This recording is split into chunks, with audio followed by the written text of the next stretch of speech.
gehört, als der Herrgott das ganze Weltall geschaffen hat, mit all den Sonne und Planeten und Galaxien und was da alles in einer Wahnsinnsgeschwindigkeit da auseinanderfliegt.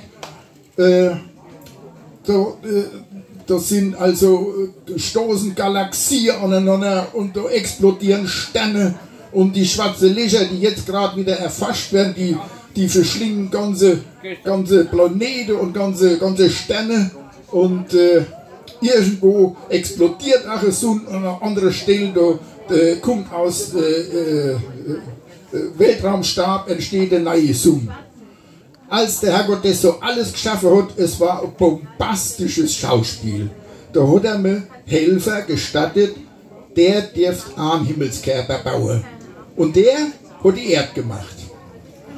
Wie er fertig war, hat sein Planet so schön blau gefunkelt zwischen all den anderen leblosen Himmelskörper, die da auseinanderfliegen. Da ist der liebe Gott gekommen und hat gesagt, ei, das sieht aber schön aus.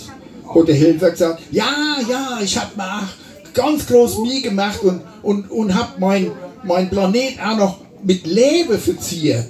Aha, sieht der liebe Gott.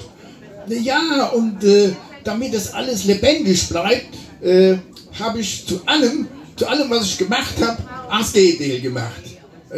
Aha, sieht der liebe Gott.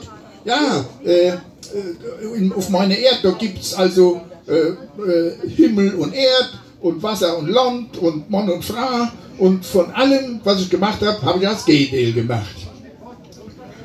Aha, seht ihr, liebe Gott, und was ist denn das da für ein heller Fleck auf deinem Planet? Seht der Helfer, ja, das ist die Palz. Da gibt's das köstlichste Essen, der beste Wein und die schönsten und fröhlichsten Menschen. Aha, seht ihr, liebe Gott, und du hast doch gesagt, dass du von allem Askedel gemacht hast. Seht der Helfer, ja, nebendran ist ein Saarland.